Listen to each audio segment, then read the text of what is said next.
Dana Hurley? Hello.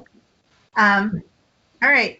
So this is a white paper that the main goal of the white paper is to get a concept study, one of the ones that Dave mentioned that they're going to commission as a result of this process, to look at a lunar polar volatiles mission concept. So what we want to do is we want to list the outstanding questions regarding lunar polar volatiles, and then we want to show how a rover deep in the PSRs where it's the coldest temperatures would address these questions. And so over here on the right here, here's a simulation of what ice deposit might look like in one of these cold PSRs. And we know that it's going to be a heterogeneous distribution. It's going to be heterogeneous both laterally and with depth. And so in order to really characterize it, we need to have some sort of mobility on the surface, and we want to get ground truth. So that's driving the idea of doing this by a rover deep within one of the permanently shadowed regions. And then, so we want to point out the technology developments that are needed for missions that operate in these cold environments. And then we also want to ask in the white paper, how NASA should handle missions that kind of cross the line from science to applied science. They've done this in terms of planetary defense missions and decided that those should be directed. So that's something that I think the Decadal survey should consider in terms of, something that's a resource applied science, but also has similar objectives just for the pure science as well. So those were the things that we wanted to include in the white paper. And so just to summarize, the science goals of this concept would be to determine the source and the time history of volatiles in the inner solar system, to measure the composition and distribution of lunar polar volatiles, characterize the processes that modulate their retention and loss, and measure the rate of addition or loss that's going on right now in the permanently shadowed regions. And this would potentially get at volatiles that are more primordial, that have been on the moon longer than what the Viper mission is planning on doing, because this would go to one of the coldest regions. So, there are ways that you can accomplish that. And I think one of the things we want to make sure we do in terms of the next decadal is leave our science open to multiple approaches to achieve that science. But what we would want to do with this study is show what science could be accomplished in the New Frontiers cost cap. So that's pretty much what we have. We welcome, I welcome anyone to contribute or to combine efforts with other white papers and try to capture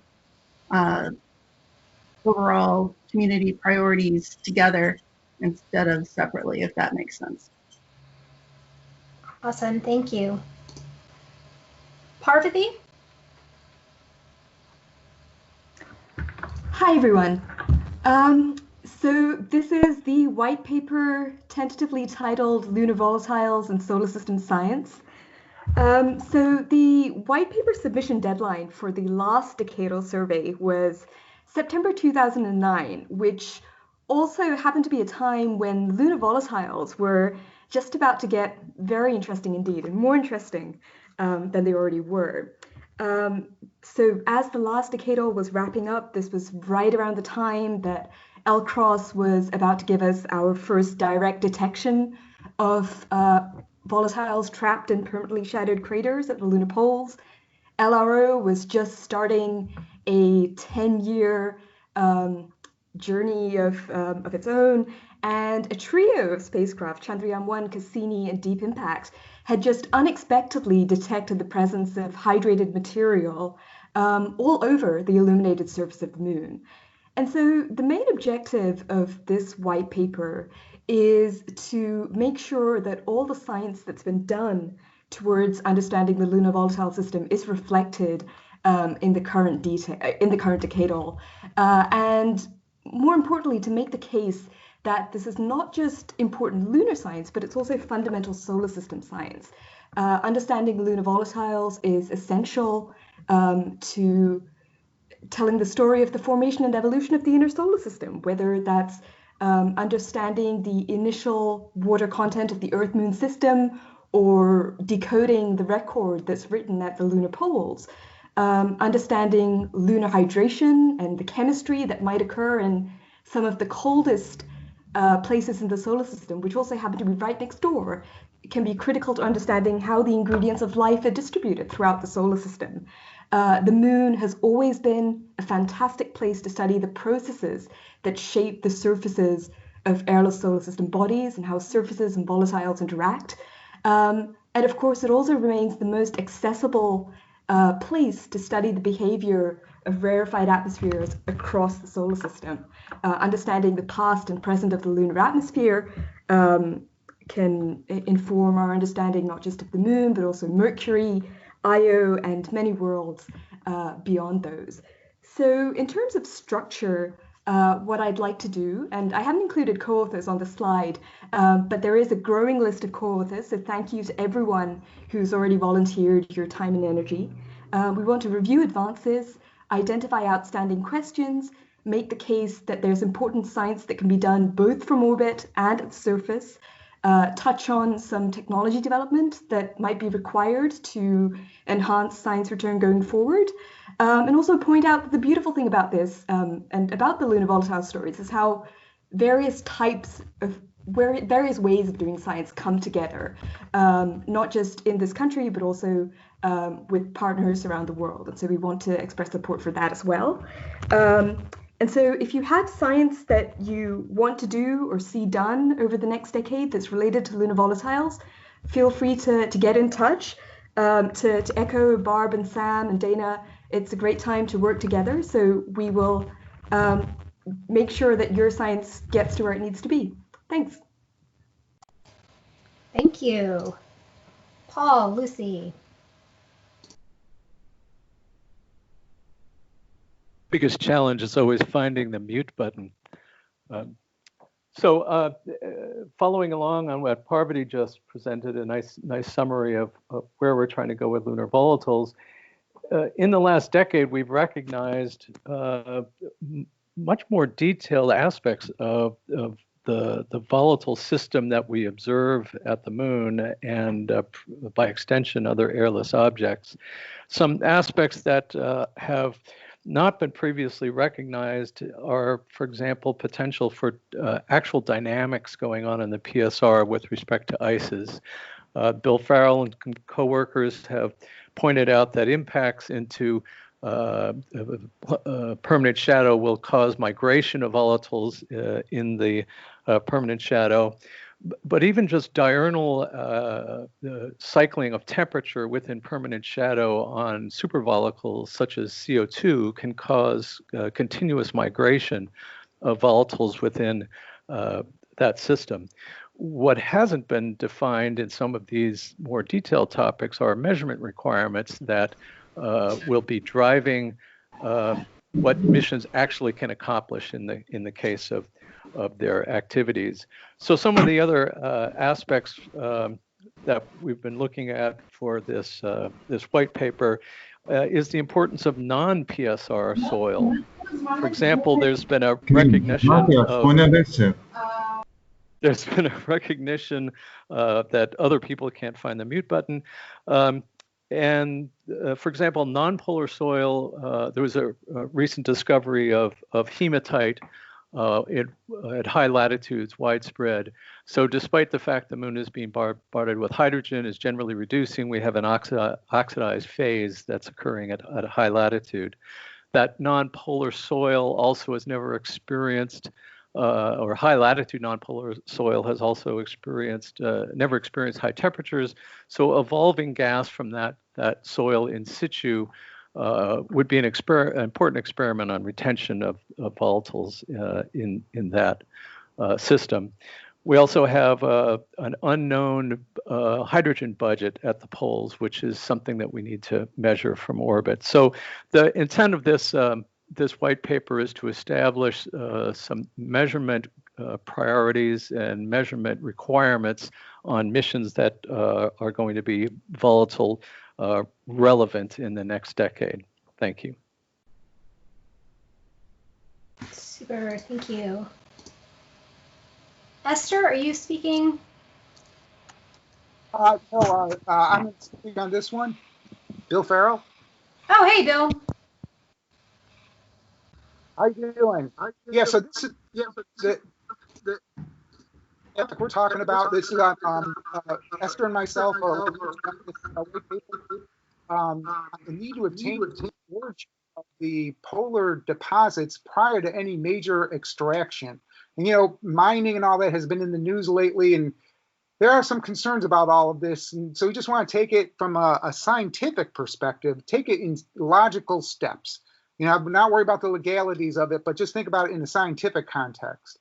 Primarily because what we want to do is determine the composition and the origin of those polar deposits before they're modified by mining, really to determine if they are astrobiologically potent. Because if they are, we might want to think about treating them a little bit more delicately. If they aren't, then, you know, we could, in theory, just mine away. And now, just to give you an example here, imagine the deposit was created from ancient volcanism, for example, like Needham and Kring and Matt Siegler and others have talked about. Well, if that's the case, then the deposit could actually hold mantle material, which may have volatiles within it that were formed right after the moon forming event. In contrast, if you think of the Kreider and Von Drak solar wind source for the volatiles, or for the deposit, where solar wind hits the day side and create water, and the water migrates up into the poles, well, that might not be as astrobiologically important as this mantle material. So you got to, but you know, it's kind of amazing. We really do not know the origin of that deposit. If we also know the origin, we can also determine if that resource is renewable. For example, if it's solar wind source, you know, that means that, you know, water will be raining in, raining into the polar craters, and there's a chance that, you know, even if you take some out, over time it'll build back up. So the answer to the origin questions may affect how the resource is mined. You might decide to mine some craters and leave some untouched. You might not decide not to mine at all, or you might just decide, you know, we can mine that water because it's really not that astrobiologically potent. And actually, there's a nice article by Leonard David in Scientific America about this in 2019, which sort of reflects some of this thinking as well. And I think Paul Lucey, our previous speaker, was quoted in that article. So just some recommendations. I mean, one thing that could happen is SSERVI could actually do an environmental impact statement, both trying to assess how human activity might affect these polar crater environments. It really kind of determines the fragility of another thing to think about. We don't want to get into it too much.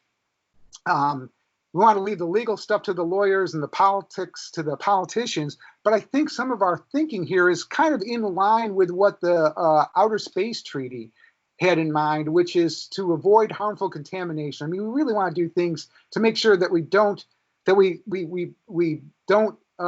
inadvertently or unintendedly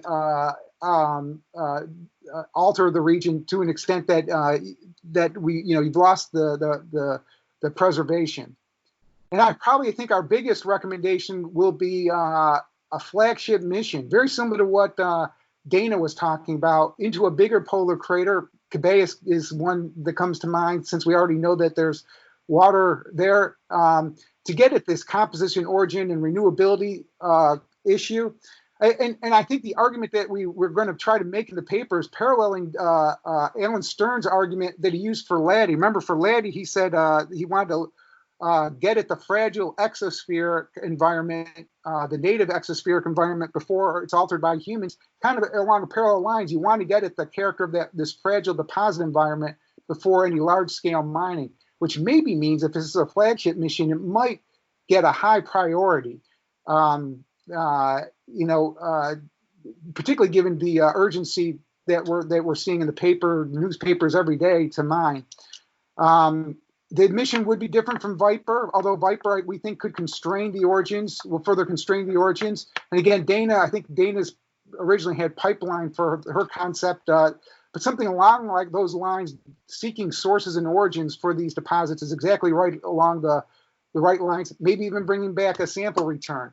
Again, we won't decide this in the white paper, but really just focus, I guess the really underlying theme is to get at origins before humans get there to really alter that environment. So we have an outline completed, and we have writing assignments made, about halfway done. And again, we have a whole page that could filled in with signees and co-authors. So feel free to contact myself and Esther if you are interested in signing on. Thanks, Bill. Yeah. And David Paige. Hi, everyone. So, of course, I second everything that's been said so far about the lunar polar regions, and just add that it's really phenomenal from an overall planetary science perspective that we have such an exciting and unexplored area just in our own solar system backyard. One could consider our state of knowledge of the lunar polar regions today analogous to our state of knowledge of the Earth's polar regions maybe 100 years ago when we did the first explorations. But we're not going to use, sailing ships and dogs to explore the poles of the moon. We've got to use new technologies. I think the idea of a flagship mission, of course, is a great idea, but I think we lack some really fundamental understanding about what the distribution of volatiles or even the general nature of these missions is at the present time. Orbital data has taken us fairly far, but we really need to get down into the surface to learn more about it.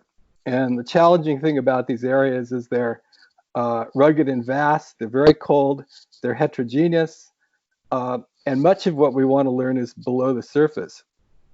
So in this white paper, I'm interested in advocating using a different approach, which is to consider using a network of small low velocity penetrators to study the lunar polar regions. So just as spacecraft have gotten a lot smaller in the past 10 years, so has the technology that we can pack into small probes. And doing things with small low velocity penetrators has a lot of advantages, and that you can have a multiplicity of them, which of course can sample diversity. But also there just are inherent advantages because simply that small things can take quite a licking and keep on ticking compared to bigger things. And I believe we can pack a lot of very good instrumentation into these small probes and get back the first order data that we might need to then plan more extensive, larger scale missions. So the goal of this type of mission would be to determine the first order nature and diversity of lunar polar cold traps. This would include large ones as well as small ones.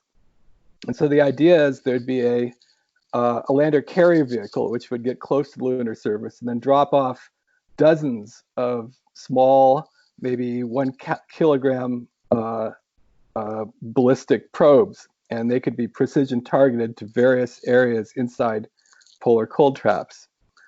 They could also go outside the cold traps to get sort of comparison information.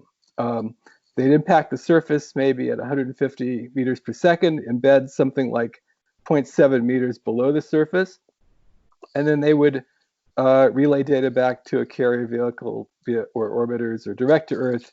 But the idea is to have a small amount of very valuable data. The types of key measurements that these types of probes would be best suited to getting would be measurements involving the regolith structure, of which we're ignorant. We're interested in what the nature of the near surface soil is it low density, high density, and is there any significant differences in the regolith structure, maybe to depths of 10 meters in these regions. One technique that Apollo demonstrated very effectively was to use active seismic sounding as a way of determining regolith depth and properties that should be very sensitive to, for instance, the presence of abundant volatiles. The other thing we can do with these probes, with longer-lived versions of these, would be to make measurements of composition. And this could be done using various elemental composition or measurements of evolved gas, as others have described.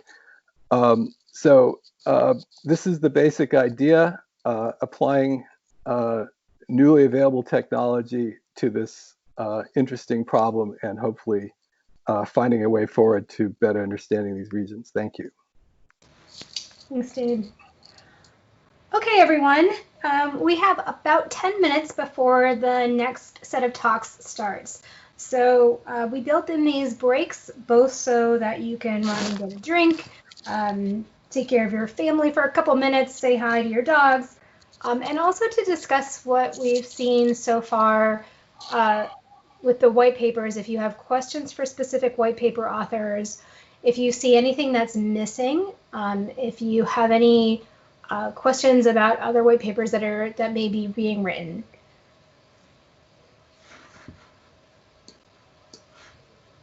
So I'm going to open it up. Does anyone have any questions that they want to start with? Hello, Barbara. This is Ron. Hey, Ron. Hey, I had a question. Is volatile a code word for water?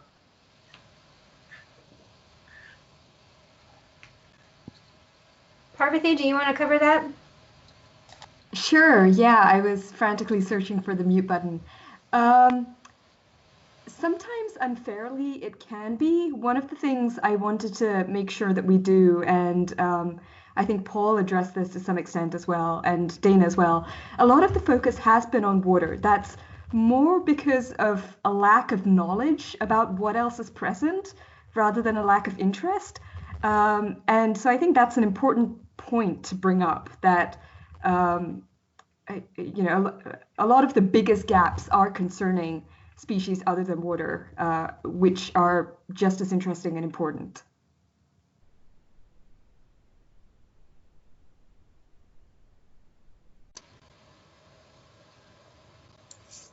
And I think there could also be an argument made just on abundance. You know, comets are mostly composed of water, or icy moons are mostly composed of water, even though other volatiles are certainly present in large composition. And so that if we're expecting volatiles to be delivered to the moon from these kinds of sources, water is going to be a dominant.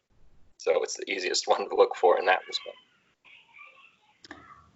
It also depends on the origins, though, Matt, because water's a dominant species in comets, but not so much in volcanic outgassing. So one of the other important reasons composition is important is to get at the origin of these volatiles.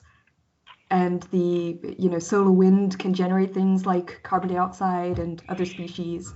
So yeah, water is interesting for all kinds of reasons, but I think we shouldn't forget that there's a whole system with many volatile components. Yeah, certainly. Thanks.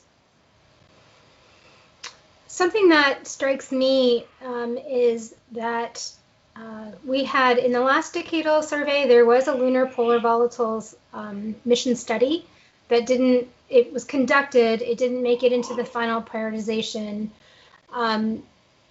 It was also proposed in the planetary mission concept studies, and again was not selected. I think that we should consider whether LEAG would like to propose or ask or recommend that the decadal, and it's also in the CAPS list. It's something that strikes me that maybe we will be having a LEAG white paper that reiterates some of the key findings from LEAG meetings and LEAG strategy documents. And it seems like a polar volatile mission study of some flavor is something we might want to recommend to this decadal survey that they include. As David said, there's going to be probably 10 more studies that get conducted during the course of the decadal survey. Yeah, I'm listening to this, Rosemary Killen, and I'm just remembering the paper, you know, I think it came out in something like 1960 called Don't Drink the Water. They pointed out that the element mercury is a volatile and is expected to be in the lunar cold traps. And there was a lot of work on argon, neon, sulfur, sodium, potassium, hydrogen, helium, carbon monoxide, methane.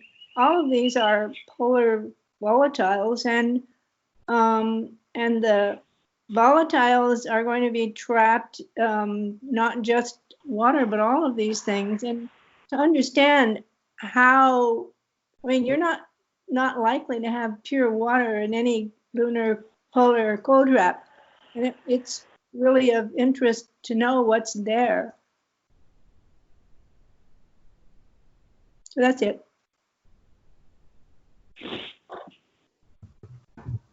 Brad Blair jumping in. I have a question about I believe it's Bill Farrell about the modification of lunar deposits. In particular, if and I agree with the idea of doing an environmental impact assessment. The question is, what would be the impact of a landing mission? I've heard a rough estimate that each Apollo mission doubled the lunar atmosphere, and presumably would be captured. Each mission could be captured in the polar volatiles. If you're doing landed missions that would offload rovers, are there ways to detect the volatiles that would be deposited by those missions dynamically, such as short-lived isotopes that you know, or maybe put into the landing propellant? That's a possibility. I believe when Chang'e 3 landed on the lunar day side, Dana Hurley did a breakdown on the thruster plume and what was going to be deposited.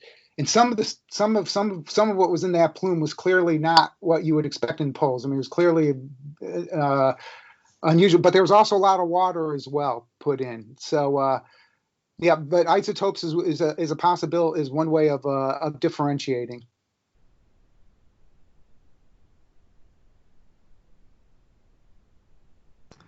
Yeah, there's a related topic. This is Lucey, that there's some really important experiments on how the solar wind influences the lunar volatile environment that depend on a pristine atmosphere, and the value of that atmosphere as an experimental tool will diminish with time. So there is some urgency in sampling the atmosphere, the exosphere, globally and in composition and energy before we have completely erased its pristine state. So this just amplifies what Alan said at the beginning, but we recognize some new experiments we can conduct, which just won't be available when the mass of the atmosphere is dominated by exhaust products.